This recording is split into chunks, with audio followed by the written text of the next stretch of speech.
Kita ikuti khidmat Ramadan bersama Ikatan Dai Indonesia. Acara ini bisa ditonton dan didengar di aplikasi Express Radio dan juga di rasiofm.co.id. Video inspiratif dan informatif. Halo, selamat sore. Assalamualaikum warahmatullahi wabarakatuh. Selamat berjumpa kembali di Khidmat Ramadan, program spesial Ramadan membahas tuntas tentang agama Islam. Kerja bareng Rahasia FM Magetan dan IKADI, Ikatan di Indonesia Kabupaten Magetan. Dan seperti biasanya sudah hadir di studio untuk narasumber hari ini Ibu Mbak Afaf Nur Syahidah. Assalamualaikum. Halo Kak, waalaikumsalam. Sehat? Alhamdulillah sehat. Kemarin saya tungguin, kok nggak datang ya? Ya ternyata ada acara lain dan ternyata ada acara. Okay. Setahun sekali kita ketemu, mudah-mudahan bermanfaat untuk sahabat Terasi. Amin, amin, amin. Dan tema kita hari ini, quarter life crisis pada remaja dan solusinya. Krisis setengah abad. Betul sekali. Jadi ini kayak kekhawatiran semacam itu ya. Jadi masuk ke dewasa. Iya, antara remaja akhir ke dewasa awal. Iya, wow. Ini memang kayak bukan cuma si remajanya sih yang khawatir, tapi orang tuanya pun demikian gitu ya. Semua orang ya kayaknya. Semua orang. Saya sebagai orang tua aja deh kayaknya udah lewat masa-masa itu. Baiklah, dan saudara itu tadi tema kita hari ini tentunya menarik sekali untuk kita bahas, kita obrolin. Silakan untuk bisa berinteraksi juga di 0351896137 telepon, juga di nomor WhatsApp 0811302906, atau bisa juga di kolom chat di Express Radio. Ya, jadi yang belum install aplikasinya segera install, tontonin siaran Radio Rahasia FM Magetan, terutama program-program spesial Ramadan yang kurang 3 hari ini aja. Geng, langsung Mbak Afaf. Oke, sebelumnya perkenalan dulu kali ya Kak. Boleh. Baik, oke. Halo, selamat sore pendengar Rasi FM Magetan. Perkenalkan, nama saya Afaf Nur Syahidah, biasanya dipanggil Afaf. Kebetulan sekarang lagi kuliah semester 6 Prodi Psikologi di Universitas Negeri Semarang. Untuk kesibukannya akhir-akhir ini saya sedang menjalankan internship Kak, magang di Dinas Pemberdayaan Perempuan dan Perlindungan Anak Magetan. Ke Semarang Kak. Semarang. Iya, Wow. Semarang. Ini lagi cuti atau bagaimana nih? Kalau sekarang lagi cuti Kak, karena kantor itu libur sampai tanggal 15. Wah, lumayan itu waktu yang sangat panjang. Terus Oke, mungkin di sini izin belajar bersama-sama ya dengan pendengar Rahasia FM. Saya juga masih belajar nih Kak. Jadi saya harap ya bisa menambah ilmu dan sharing tentang pengetahuan yang mungkin masih sedikit saya punya ini. Geng. Baik Kak, mungkin itu aja untuk perkenalannya. Langsung ke materi boleh. Boleh, oke. Tadi mungkin Kak siapa tuh lupa namanya? Oh ya Kak Maya, ya Allah ya Kak Maya. Tadi udah nge-spill sedikit ya Kak tentang tema kita sore hari ini, yaitu tentang fenomena quarter life crisis pada remaja. Dan untuk sore ini kita kerucutkan lagi khususnya pada remaja akhir ke dewasa awal, karena itu memang fase-fase yang sangat life crisis banget lah pokoknya. Dari usia berapa itu? 18? Untuk usianya itu sebenarnya baik banget ya Kak, untuk teori ini yang menyebutkan usia remaja itu berapa tahun. Cuman ya kurang lebih dari umur sekitar 18 sampai 30 tahunan. Oh, sampai 30 ya? Iya, betul. Sampai 25 aja. Ya karena mungkin ini ya, apa kaitannya sama penundaan pernikahan. Kalau zaman dulu itu 25 itu udah kayak apa ya, khawatir banget ya. Kalau misalnya belum menikah gitu. Tapi sekarang tuh di atas 30 biasa aja sih. Iya, biasa aja. Cuman 30-nya itu kayak deg-degan gitu ya. Yes, untuk sebagian orang mungkin seperti itu ya Kak. Merasa, apalagi kalau yang di pedesaan sih. Iya, betul. Itu masih terikat dengan budaya. Budaya. Oke, baik. Mungkin sebelum membahas ke sana, kita mau ini dulu lah, mengenali dulu sebenarnya remaja itu apa, dewasa awal itu apa, quarter life crisis itu apa. Oke, untuk sebelumnya kita langsung masuk ke materi aja ya Kak ya.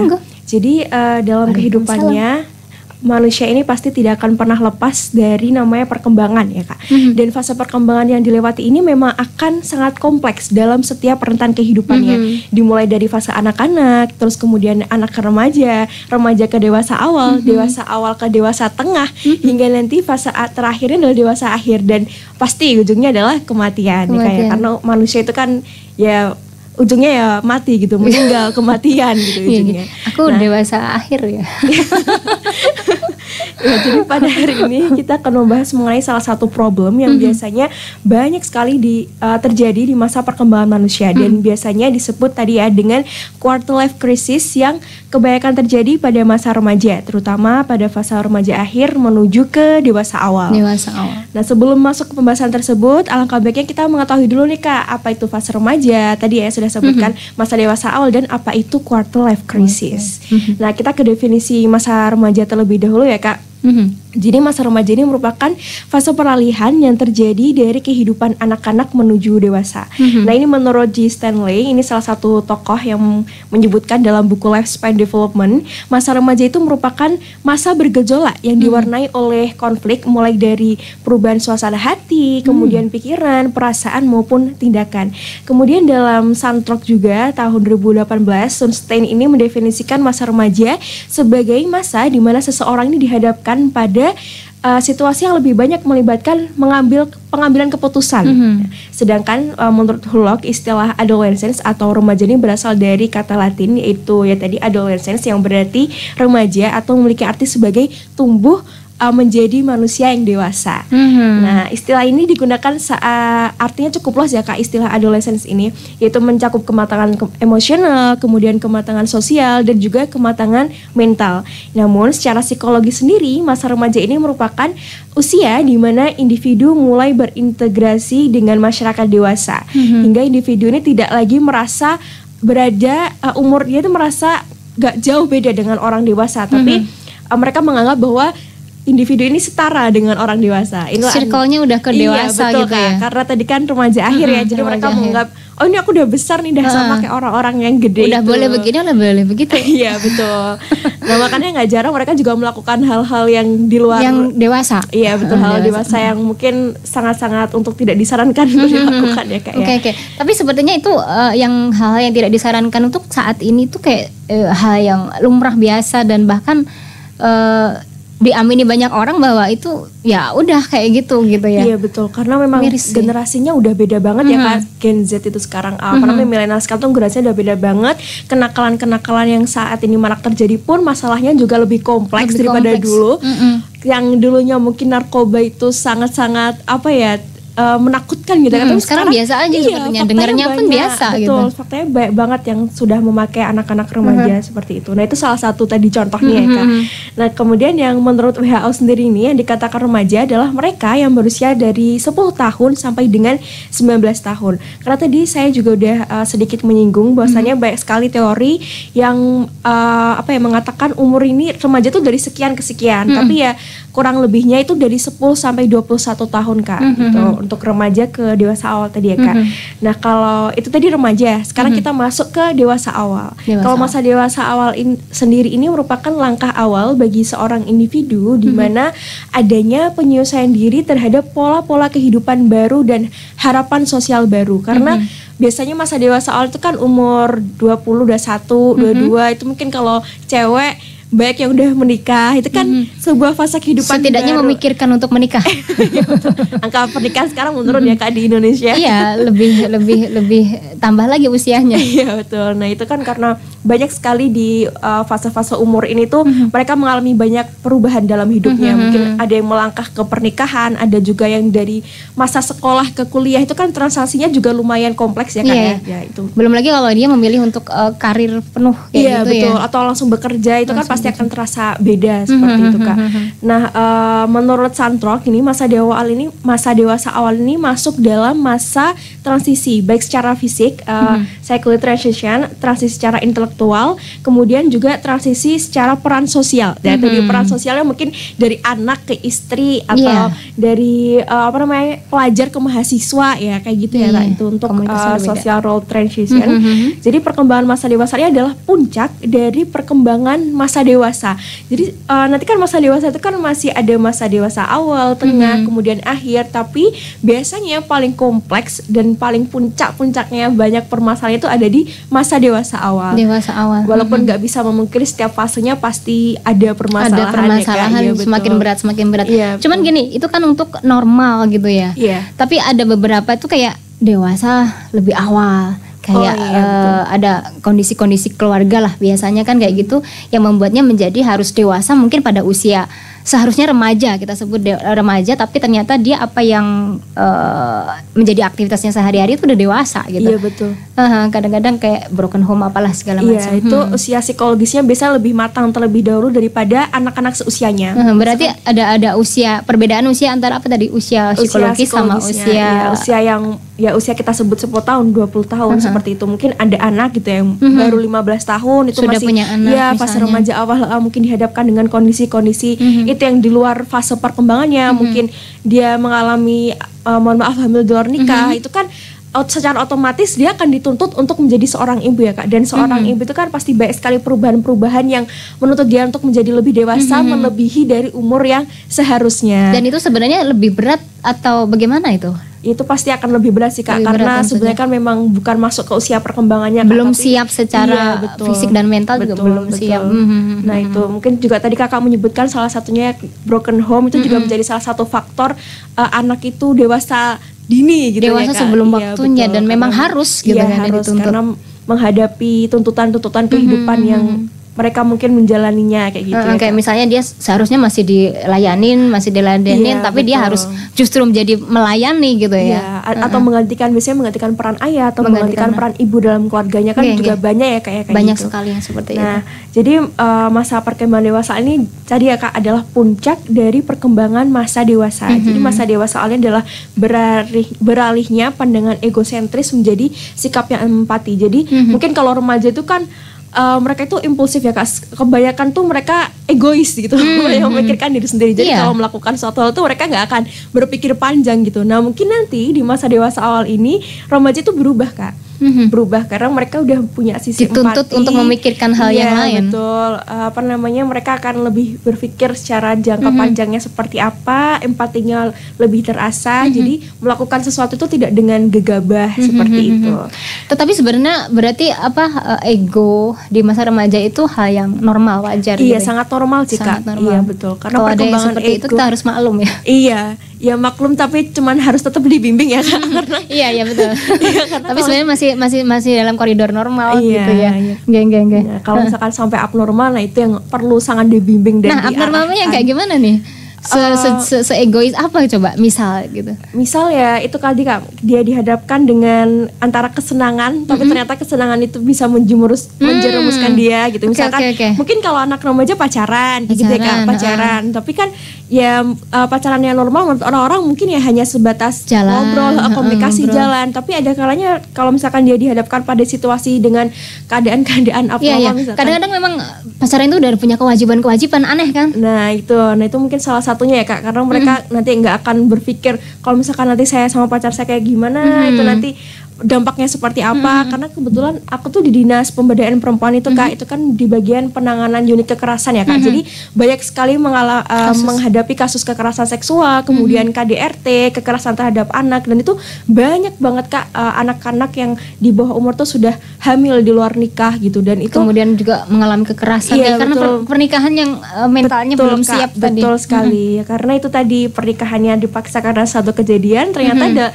dia dinikahkan itu bukan sebuah solusi, tapi membuka masalah baru. Nanti jatuhnya ke KDRT seperti itu Kak. Iya, dan masalah-masalah lain seputar anak itu tentu saja korban ya. Iya betul. Itu salah satu perkembangan remaja yang mungkin mereka sangat egonya sangat tinggi sehingga dia memikirkan diri sendiri dan akhirnya lupa bahwasanya mereka punya orang tua, mereka masih punya masa depan yang seharusnya dijalani dan bisa cerah seperti itu. Tiba-tiba harus berada di situasi yang mengharuskan dia ya di situ jadi seorang ibu, seorang orang tua.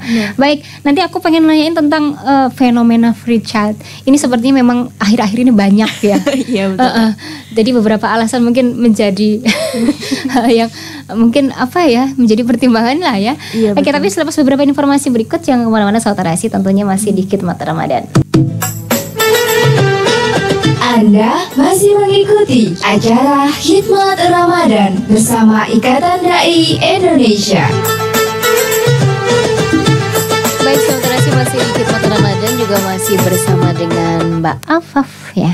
Tadi tentang fenomena free child ini sepertinya menikah sih oke, tapi jangan punya anak dulu nanti ribet gitu kan sih.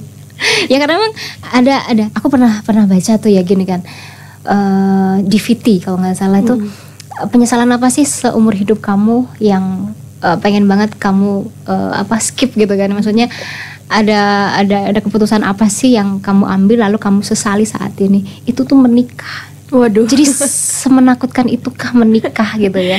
Tapi ada beberapa di antaranya memang memutuskan menikah tapi tidak punya anak atau nggak punya anak dululah dalam jangka waktu sekian, itu karena ya kita tahu bahwasanya ya gimana ya, anak itu anugerah, cuman beberapa kondisi itu memang memutuskan atau memaksakan dia harus free child gitu, memaksakan dia itu seseorang dalam berkarir itu kayak terhenti gitu. Sebenarnya dia juga masih pengen ngejar itu. Baik, mungkin kalau dari aku sendiri ya Kak, tentang fenomena free child ini sebenarnya pembahasan yang sangat panjang ya Kak. Apalagi kalau dibahas dari perspektif agama, perspektif itu pasti akan panjang banget, dan aku belum sebanyak itu ilmunya untuk membahas itu. Cuman setahu aku memang untuk fenomena free child ini kalau dalam pandangan Islam jelas Kak?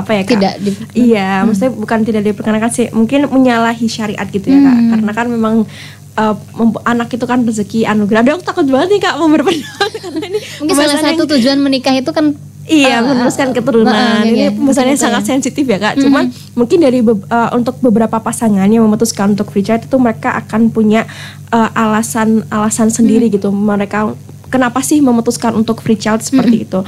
Nah, tapi mungkin kalau bahasanya lebih dihaluskan lagi, ada beberapa juga yang memutuskan bukan free child Kak, tapi untuk menunda sementara gitu. Mungkin karena mereka itu memutuskan untuk, misalkan kalau dari kasus yang di media sosial ya Kak, salah satu influencer juga yang aku ikutin itu memang kebetulan kakaknya juga syar'i gitu, Islami gitu. Maksudnya kayak yang ya pahamlah syariat Islam juga, tapi dia mungkin memutuskan untuk menunda terlebih dahulu itu karena memang saat ini sedang di fase kuliah gitu Kak. Kuliahnya itu kan setelah S1 sekarang S2 itu melanjutkan di luar negeri gitu, dan mungkin pertimbangannya untuk menunda terlebih dahulu itu karena memang akan melanjutkan studinya terlebih dahulu. Atau mungkin untuk beberapa orang itu tuh menunda itu karena mungkin untuk mempersiapkan secara finansial lebih matang, kemudian mungkin secara ilmu parentingnya atau beberapa hal yang menurut mereka ini memang prioritas harus diprioritaskan sebelum mereka punya anak gitu. Jadi ketika mereka punya anak tuh mereka mungkin udah punya tahu nih jalannya nanti akan seperti apa, terus persiapannya sudah seberapa persen. Itu kan setiap orang kan punya perspektif yang tersendiri gitu, perspektif sendiri-sendiri. Cuman ya aku kurang ini ya Kak, mohon maaf Kak, karena ini pembahasan yang sedikit sensitif dan aku belum belajar banyak banget tentang free child ini. Jadi mungkin pendapatku masih sependek itu aja sih Kak. Tapi kalau memang dalam perspektif Islam ya itu akan sangat menyalahi syariat Islam ya Kak, betul. Tapi mungkin ini juga menjadi salah satu kekhawatiran di seperempat abad. Oh iya betul Kak, iya kan? Quarter life crisis ini. Tentu saja seseorang memutuskan untuk menikah, artinya gini, dia kayak dibebani dengan, apalagi yang perempuan ya, udah sekian kok belum mau menikah misalnya, ditanyain terus, kan kesel juga kan ya. Tapi di sisi lain memang dia sedang mengejar itu tadi, mengejar kayak karir atau studi atau apalah itu, sesuatu yang hanya bisa dilakukan sendirian, artinya nggak ada digelendoti anak kayak gitu, lalu akhirnya memutuskan untuk menikah tetapi belum punya anak. Tetapi gini juga mungkin yang terjadi kalau itu memang dipaksakan, artinya kalau itu keputusan yang tadi ya menyalahi syariat, lalu semacam memaksakan diri karena belum siap, lalu terjadi tadi misalnya kayak KDRT.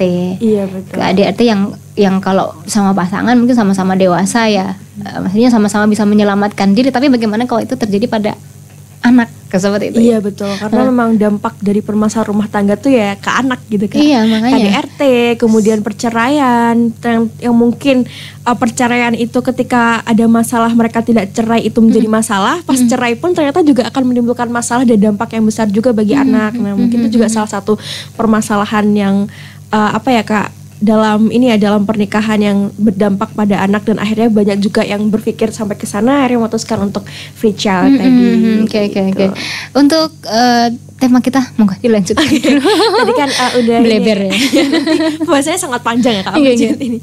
Jadi memang quarter life crisis tadi kan pada remaja ke dewasa awal. Kita tadi udah tahu remaja awal itu seperti apa pastinya, kemudian dewasa awal itu seperti apa gambarannya. Kita masuk di definisi quarter life crisis sendiri ini. Okay.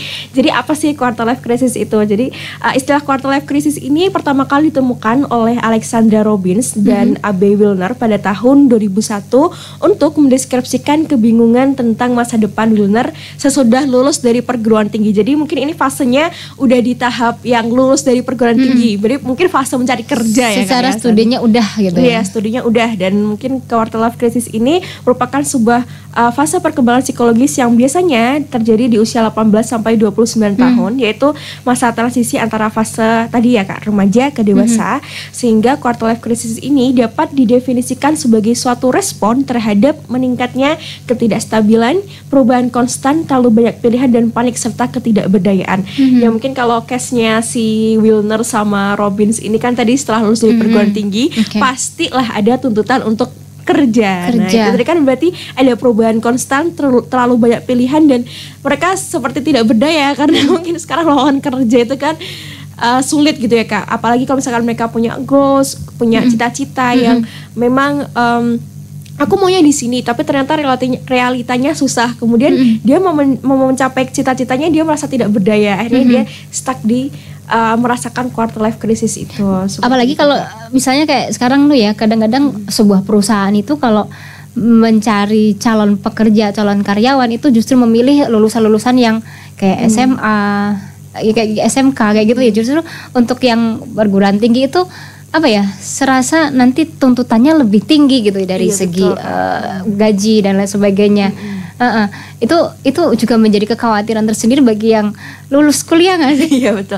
Karena kan kalau mungkin kalau yang di perkuliahan itu kan mereka punya jurusannya masing-masing kan. Mungkin kalau saya psikologi, terus ada teknik. Nah pasti mereka akan mencari kerja yang selinier atau yang relevan lah dengan ilmu-ilmu yang mereka. Dan ternyata memang yang selinier dan relevan dengan ilmu itu tidak mudah untuk dicari gitu. Dan mungkin lowongannya standarnya udah high class, jadinya memang harus perlu upaya-upaya dan usaha-usaha yang lebih keras lagi untuk menuju ke sana. Akhirnya banyak juga yang kerja dengan skill yang mereka punya gitu, dan bertolak belakang dengan jurusan-jurusan mereka. Kayak itu tuh semacam menurunkan maksudnya, karena kan misalnya kan dia terus berwirausaha gitu ya, bikin sesuatu produk apa kayak gitu dari yang berbeda dari apa yang dia impikan pada saat dia kuliah seperti itu. Apakah juga menjadi kayak kekhawatiran yang sebenarnya itu sangat menyakiti gitu?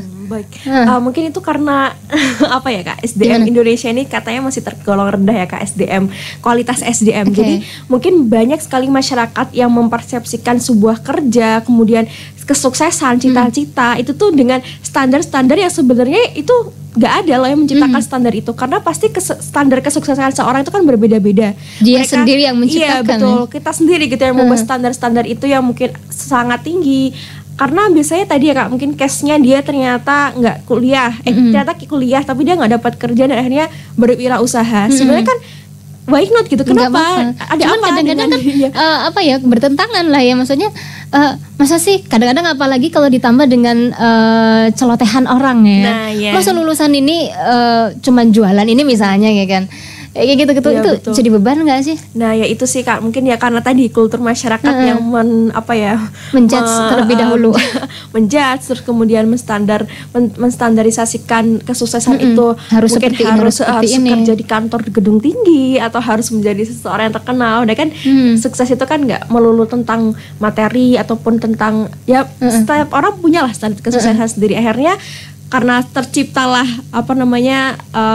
budaya seperti itu atau ya tadilah istilah-istilah seperti itu, sukses ini harus kayak gitu. Nah akhirnya banyak orang yang merasa tertuntut atau orang yang akhirnya depresi karena nggak terkejar. Ya ternyata kok aku akhirnya kayak gini gitu, sedangkan katanya kalau sukses itu harus kayak gini kayak gitu. Nah, harus itu sesuai dengan pendidikannya, harus ya setidaknya bisa memberikan kebanggaan. Tapi kalau misalnya kayak cuman jualan gitu ya bukan mengecilkan arti jualan, cuman kadang-kadang dari sisi pendidikan yang dia sudah lalui kok cuma jualan gitu kan ya, itu menjadi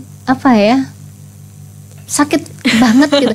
Coba kalau kalian jenengan sendiri, kalau Mbak Afaf sendiri misalnya kan ini belum bekerja ya. Iya betul. Seandainya apa yang menjadi impian itu pada akhirnya tidak ada di depan mata, bahkan jauh gitu ya. Lalu memutuskan yang seperti itu nggak sih? Lalu perasaannya seperti apa? Ya mungkin ya kalau ketika harapan tidak sesuai dengan kenyataan itu pastilah menyakitkan Kak. Adalah hal-hal yang membuat kita tuh merasa jadi berkecil hati atau merasa down gitu. Tapi kan kita itu belajar duduk di bangku perkuliahan atau kita setelah menempuh mungkin 3,5 tahun untuk kuliah itu kan bukan hanya semata-mata untuk aku mau cari kerja dengan hasil kuliahku ini gitu loh, enggak kan, karena kan ilmu itu ya dicari ya Kak, maksudnya kita duduk di bangku perkuliahan itu ya untuk mencari ilmu, untuk belajar gitu, untuk membentuk pikiran kita, pola pikir kita seperti apa, kemudian kita belajar dari orang, gak hanya belajar di kelas aja gitu, tapi juga belajar berorganisasi, belajar bermitra, belajar dengan teman-teman, berdiskusi kayak gitu. Dan kalau misalkan memang pada akhirnya nanti kita tidak bekerja dengan pekerjaan sesuai kita, paling tidak kita punya loh ilmu yang kalau saya sendiri ya mungkin kayak psikologi ini kan banyak sekali bisa diterapkan dalam kehidupan sehari-hari. Mungkin akan terpakai nanti ketika saya menjadi ibu. Iya gitu. Betul. Atau mungkin nanti akan terpakai ketika saya menjalani pernikahan sama suami saya, gimana nanti saya udah belajar, udah punya ilmunya. Kebetulan dapat mata kuliah psikologi keluarga kan. Nah itu nanti kan ya ilmu-ilmu itulah yang akan kita pakai dalam kehidupan sehari-hari. Jadi nggak hanya terpatok dalam aku kuliah untuk mencari kerja gitu, tapi aku kuliah untuk mencari ilmu. Untuk mencari ilmu. Ini sebenarnya solusi dari salah satu permasalahan quarter life crisis tadi ya. Tentang mindset lah Kak ini. Dari awal kayak pilih jurusan kuliah misalnya udah tanamkan lah kalau kita di situ untuk cari ilmu, bukan betul, untuk Kak. Cari kerja, bukan jalan untuk cari kerja. Iya betul, itu bonus lah Kak istilahnya kalau misalkan kita dapat kerjaan ini. Ya kita back to quarter life crisis tadi ya Kak. Jadi Robbins dan Wheeler ini menjelaskan penyebab quarter life crisis ini salah satunya karena terlalu banyak kekhawatiran dan pilihan untuk menjadi tidak berdaya dan cemas, dan faktor penyebabnya pun bermacam-macam gitu. Nah bisa dikarenakan terlalu sering bermain media sosial, kemudian bermain game, kemudian lupa waktu, hingga dapat mempengaruhi cara berpikir individu untuk membandingkan diri dengan orang lain, termasuk dalam kegiatan yang tidak produktif. Akibatnya individu ini banyak mengeluh, tetapi tidak melakukan apapun untuk merubah keadaan dia. Hanya mengeluh. Iya betul, sehingga hubungan individu ini menjadi semakin sempit dan sulit menemukan peluang yang ada dari koneksi yang dia punya gitu. Jadi memang kan sekarang kalau anak muda itu kan lagi zamannya personal branding ya Kak. Personal branding ini ya dimaksudkan ya untuk membranding diri mereka, ingin dikenal seperti masyarakat tuh seperti apa gitu. Mungkin melalui media sosial Instagram, TikTok kan banyak banget kan ke akun-akun self improvement. Nah itu ketika kita mungkin nggak bisa mengelola informasi itu dengan baik, kita nggak bisa mempersepsikan informasi itu dengan baik, ya kita akan terjebak dengan rasa minder, insecure, kemudian insecure ini kalau tidak dikelola dengan baik jadi overthinking, akhirnya kita merasa bahwa kok aku nggak bisa seperti dia. Kita membanding, compare hidup kita dengan orang lain, kita membandingkan hidup kita dengan orang lain, akhirnya sampai kita di fase yang mungkin bisa dikatakan kufur nikmat, bisa aja Kak gitu. Karena kok kayaknya aku nggak sekeren dia ya, kayaknya kok hidupku nggak seenak dia ya, akhirnya dia down, kemudian dia malah nggak bisa melakukan apa-apa dan terjebak di quarter life crisis ini. Nanti kita akan bahas ya Kak, salah satu ciri-cirinya quarter life crisis ini, dia merasa stuck, dia merasa hidupnya tuh stagnan, nggak ada perubahan apa-apa, gitu-gitu aja, membosankan apa-apa, dan dia terus membandingkan diri dia dengan orang lain gitu Kak. Oke, jangan mana-mana selepas ini Sobat Rasi ya, masih dikit Ramadan. Anda masih mengikuti acara Khidmat Ramadan bersama Ikatan Dai Indonesia. Baik Sobat Rasi, masih di Khidmat Ramadan, masih bersama Mbak Afaf dan tentang kekhawatiran di seperempat abad. Lebih sih sebenarnya, seperempat abad plus kalau 30 ya. Setiap kehidupan ya pasti ada kekhawatiran ya Kak. Tapi ini khusus yang di sini nih kayaknya. Iya, karena peralihan tadi remaja ke dewasa, dimana kalau remaja kadang-kadang sakarpe dewe itu masih dimaafkan ya. Ada hal-hal yang dia putuskan, dan kalau misalnya orang tua nggak setuju, itu ya udah Ya, mereka ngambek bodo amat aja aja. gitu kan, pasti dituruti lah kan gitu. Tapi kalau udah dewasa, dia yang mutusin sendiri, dia yang ngambil risiko sendiri. Nanti kalau ada akibatnya juga dia yang nanggung sendiri. Apalagi kalau sudah ngomongin materi rugi, ya udah. Oke, tadi kita udah membahas secara garis besar ya Kak, apa itu quarter life crisis. Ya, mungkin pendengar Rahasia FM juga udah mulai paham nih arah pembicaraan kita kemana. Nah, kita langsung aja nih. Jadi sebenarnya apa sih yang menyebabkan quarter life crisis ini? Jadi ada beberapa faktor yang mempengaruhi quarter life crisis, yaitu aku dibagi menjadi dua ya Kak, faktor internal dan eksternal. Yang pertama faktor eksternal itu dari faktor lingkungan, seperti seseorang yang sering mendapat pertanyaan. Tuh, Ya, ini kebetulan mau lebaran ya. Yang menurutnya Bentar lagi akan ada pertanyaan nih, Mbak Afaf nih. waduh. Pertanyaan-pertanyaan yang menurutnya ini hal sensitif gitu. Mungkin kalau yang sekarang di fase saya mungkin mau mendekati semester akhir kan wisuda. Jadi kapan lulus gitu, kapan wisuda. Terus nanti kalau yang sudah lulus ditanyain Kapan nikah? Udah nikah kapan Jadi punya anak? Iya betul. Nah itulah masyarakat kita ya Kak. Yaitu mungkin pertanyaan-pertanyaan sebenarnya beberapa orang juga nggak punya maksud tertentu ya Kak. Ya, mungkin sekedar hanya- bertanya Iya sebenarnya. basa-basi aja gitu. Tapi karena sensitif. Iya, mungkin karena itu menjadi sebuah hal yang sensitif bagi beberapa individu ya, akhirnya itu menjadi salah satu faktor eksternal dari terjadinya quarter life crisis ini. Oke, hati-hati ya makanya kalau nanya Nah, di sini ya. mau momen lebaran ini biasanya lebih berhati-hati. Banyak basa-basinya, tapi sebenarnya basa-basi itu menyakiti. Iya betul.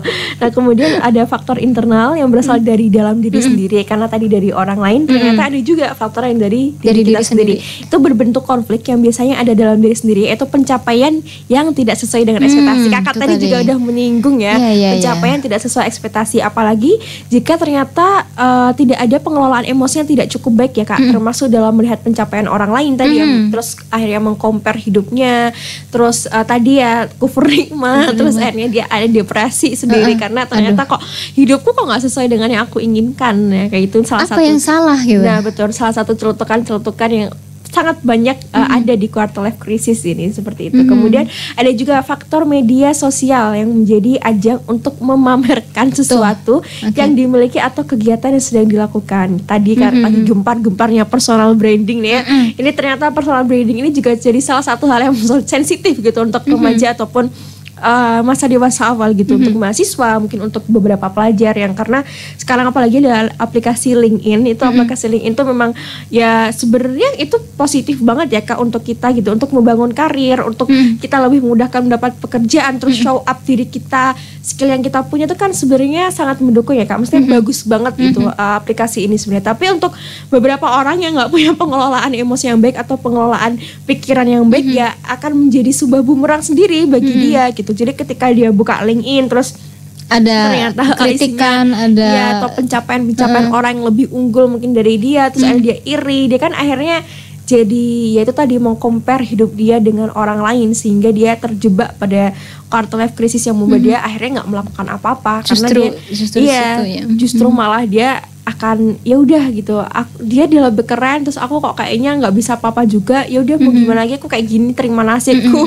dia nggak bisa apa-apa. Tapi kan sebenarnya bukan untuk itu gitu tujuan utamanya diciptakan aplikasi itu gitu, tapi karena mungkin untuk sebenarnya untuk memacu ya, cuman karena penerimaan kita berbeda. betul itu tadi ya faktor internal yang ternyata berasal dari dalam diri Dari kita. diri kita yang kurang bisa mengerti ya. Betul, karena makan ini ya Kak, pikiran itu sumber penyakit sudah kalau kita nggak bisa mengelola. Betul. Sumber Jadi penyakit. hati-hati banget lah gitu. Terus kemudian ada faktor perubahan zaman di mana semua orang ini membutuhkan situasi yang instan untuk sesuatu yang diinginkan gitu ya. Jadi contohnya kayak misalkan banyak Gen Z sekarang ya Kak, atau apalagi generasi-generasi saya pengen sukses itu instan gitu loh. Pengennya langsung jadi orang yang terkenal atau pengennya langsung jadi orang yang dihormati masyarakat atau pengen jadi menduduki di jabatan tertentu yang dia impikan. Tapi kan sebenarnya nggak seperti itu kan, semuanya tuh butuh proses Bertahap, gitu. Tapi karena perubahan zaman ini di mana semua orang itu pengennya instan, pokoknya aku pengen sukses, pengen gaji segini di kantor ini, dan akhirnya mereka terjebak di quarter life crisis ini sehingga biasanya juga individu ini yang mengalami quarter life crisis ini ingin terlihat fashionable, belanja barang bermerek agar terkesan sukses sama orang lain. Padahal sebenarnya itu di luar kemampuan diri dia gitu Kak. Itu kan juga pengelolaan gaya hidup ya Kak ya, pengelolaan lifestyle lah ya istilahnya gitu. Jadi ya itu ternyata juga salah satu pemicu gitu Kak. Kalau misalkan iya, ini yang kemarin tuh sempat dibahas juga kan apa ternyata pengguna aplikasi apa itu pinjaman online itu kebanyakan mahasiswa yang mengikuti gitu ya. Yang mengikuti gaya hidup betul, yang sebenarnya tidak sesuai. Secara mahasiswa dia masih belajar ya kan. Betul. Kadang dia masih disubsidi sama orang tua. Dia ngekos misalnya. Tapi dia punya keinginan yang luar biasa gitu ya. Betul. iPhone terbaru semacam itu ya kan. Akhirnya terjebak di salah satunya tuh kayak pinjaman online yang membuat dia justru akan merugi sebenarnya. Iya, itu kasus seperti itu banyak banget Kak sebenarnya karena lifestyle yang mungkin nggak sesuai itu. Iya, high class nggak.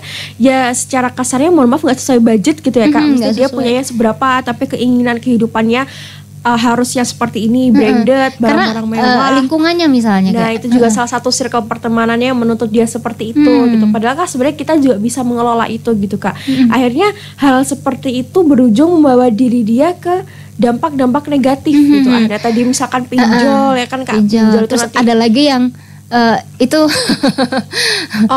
seperti itu banyak banget juga Kak. Aku menghadapi beberapa korban itu juga mereka rela menjual dirinya untuk mendapatkan uang untuk gaya hidupnya menjadi simpanan, mohon maaf ya, simpanan seperti itu tuh banyak banget Kak sekarang seperti itu. Dan ujung-ujungnya nanti akan timbul masalah baru setelah betul itu. Dihadapkan permasalahan yang sangat kompleks gitu. Ketika akan menikah itu hal-hal semacam itu menjadi dipertanyakan lah dan sebagainya. Berarti itu bisa jadi penyebab kekhawatiran tadi ya. Iya betul. Ketika mungkin dia saat ini ya misalnya ya, mohon maaf sudah berada di bagian itu ya, maksudnya kayak dia ada di sebuah kesalahan lah yang pada awalnya memang hanya untuk gaya hidup, lalu dia kembali ke masyarakat, artinya setelah dia selesai kuliah lalu dia ingin misalnya kayak menikah untuk kehidupan yang lebih serius, dia punya ketakutan semacam itu karena kehidupan yang pernah dia jalani itu. Penyebab berarti ya? Iya betul, itu juga salah satu faktornya lah Kak itu ya, karena tadi ya ekspektasinya terlalu tinggi sehingga ketika dia dihadapkan dengan realita yang enggak sejalan, akhirnya dia kecewa, terus akhirnya dia juga bisa menghalalkan segala cara apapun untuk mencapai apa yang dia inginkan. Itu dan salah satu. Ternyata ya itu efek luar biasa di belakangnya menunggu. Betul. Nah itu ya perlu hati-hati banget untuk mungkin juga reminder untuk diri saya sendiri ya Kak, dimana saya juga pastilah sekarang ada di quarter life crisis gitu, mempertanyakan besok aku kerja apa, harus jadi apa nih, bisa sukses atau enggak kayak gitu kan. Itu ya salah satu ya pemicu overthinking yang sering saya alami juga ketika di kosan gitu. Dan sebenarnya itu wajar kok Kak, berada di quarter life crisis kemudian mempertanyakan diri kita, kemudian menjadi sedikit stres gitu tentang masa depan, ini juga salah satu hal yang wajar sebenarnya. Tapi yang nggak wajar itu ketika kita sampai melupakan bahwasannya kita punya Tuhan gitu. Sebenarnya Allah itu kan penjamin rezeki yang ada dalam diri kita, penjamin rezeki untuk hamba-hambanya gitu. Kalau misalkan kita terlalu khawatir berlebih, terus terlalu mencemaskan hal-hal yang tidak pas, itu kan seakan-akan kita kayak menyepelekan Allah gitu. Sebenarnya kan kita tinggal minta Allah ke Allah, dan kita juga berusaha, tentunya ya berusaha dengan sekuat tenaga ya Kak, supaya Allah itu juga melihat, oh ini hambaku ternyata juga berusaha, dia juga gak lupa sama aku, berdoa ke aku ya, pastilah dimudahkan gitu insya Allah gitu. Jadi kan jangan sampai lupa ketika kita di fase quarter life crisis ini, kita itu punya Tuhan ya, insya Allah semua rezeki kita dari kita lahir sampai kita mati itu sudah dijamin dengan Allah, sama Allah gitu. Dan juga mungkin yang paling penting adalah keluarga mungkin ya. Betul, itu juga salah satu yang faktor terbesar gitu yang mempengaruhi, support keluarga, kemudian support orang tua, kemudian lingkungan yang sekarang dia ikuti, itu akan berdampak besar bagi masa depannya dia juga dalam membentuk pola pikir, kemudian tadi juga gaya hidup. Nah itu kan juga sangat-sangat berpengaruh ya Kak. Nah itu tadi kan kita sudah membahas tentang faktor nih. Nah kita masuk ke solusinya nih Kak, karena waktu kita mepet banget ya Kak. Nah aku mau membahas sedikit lah ya cara mengatasi quarter life crisis ini. Yang pertama, stop compare ourselves with others people. Jadi berhenti membanding-bandingkan kita dengan orang lain gitu. Setiap orang tuh punya jalan kehidupan yang berbeda-beda, setiap orang punya takdir yang berbeda-beda, dan setiap orang itu punya patokan sukses yang berbeda-beda juga. Gak mungkin kita menyamakan dengan orang lain gitu. Gak mungkin kita harus seperti yang apa yang kita inginkan, misalkan seperti artis siapa gitu kan nggak bisa gitu, karena kita punya takdirnya dalam kehidupan masing-masing. Nah jadi sehingga bisa dimulai dari kontrol diri ketika bermain sosmed, kontrol pikiran ketika menghadapi hal-hal yang mungkin tidak sesuai dengan ekspektasi dia, sehingga kita tuh nggak akan stres sendiri gitu ketika memikirkan masa depan yang sebenarnya kita punya Tuhan juga untuk kita mintai doa, kita mintalah pertolongan Allah Subhanahu wa taala kayak gitu. Terus yang kedua, doing something atau lakukan sesuatu yang menguntungkan bagi kita. Alih-alih membandingkan diri dengan orang lain, ya lebih baik kita melakukan hal-hal positif yang menguntungkan bagi diri sendiri, karena sekarang banyak banget kegiatan yang dikemas secara positif dan itu tuh menyenangkan gitu. Misalkan kalau sekarang maraknya volunteer atau kegiatan kerelawanan yang diadakan oleh beberapa lembaga LSM ataupun NGO gitu yang mengadakannya, itu kegiatan yang bisa mengimprove diri kita, yang bermanfaat bagi diri kita maupun masyarakat. Dan ini ya Kak, udah 58 ya, satu lagi yang terakhir, start to loving ourselves gitu ya. Jadi mulai untuk mencintai diri kita sendiri, karena ketika kita mencintai diri kita, maka kita juga akan berusaha mencari tahu nih Kak, apa yang menjadi kelebihan diri, apa yang menjadi kekurangan, apa yang diinginkan kita. Nah terus mencintai diri kita sendiri juga menjadikan kita pribadi yang tidak mudah terdistraksi, karena kita ya fokusnya ke diri sendiri gitu. Kita fokusnya ke hidup kita sendiri gitu. Jadi kita nggak akan punya energi lebih yang untuk sering membandingkan kita dengan orang lain. Jadi cintai diri, fokus ke diri sendiri, maka pasti kita juga akan lebih berkembang. Baik. Wow. Ya, kembali ke diri sendiri artinya ya, kita tidak perlu mengikuti sesuatu yang tidak sesuai, yang nantinya justru akan menimbulkan kekhawatiran atau masalah baru. Kemudian tadi ya, mempercayai bahwa Tuhan bersama kita. Iya betul, itu yang main point kita hari ini. Semisal kita kayak ada di fase yang terburuk sekalipun, kita masih punya Allah untuk bisa kita curhati, untuk bisa kita mintai pertolongan, begitu ya. Iya betul sekali. Aduh, menarik sekali ngobrolan kita hari ini. Tapi waktu sebenarnya sudah tidak mengizinkan untuk lanjut ya. Waktunya udah habis. Tapi makasih banget ya Mbak Afa sudah datang di Khidmat Ramadan. Semoga apa yang kita sampaikan tadi bermanfaat tentunya untuk sahabat Rasi dan kita semuanya. Oke, insya Allah ketemu lagi tahun depan. Tahun lagi. Aku juga mau berterima kasih nih Kak, karena selalu dikasih kesempatan untuk sharing teman-teman Rasi. Karena ini juga salah satu ajang diri saya untuk berkegiatan positif dan mengembangkan diri gitu. Sekali lagi terima kasih ya Kak atas kesempatannya. Oke. Dan saudara Rasi, demikian tadi Khidmat Ramadan untuk edisi hari ini. Semoga bermanfaat. Insya Allah ketemu lagi esok di jam yang sama. Selamat sore. Wassalamualaikum warahmatullahi wabarakatuh. Terima kasih, baru saja Anda ikuti Khidmat Ramadan. Acara ini dipersembahkan oleh Radio Rasi FM Magetan dan bekerja sama dengan Ikatan Dai Indonesia Magetan.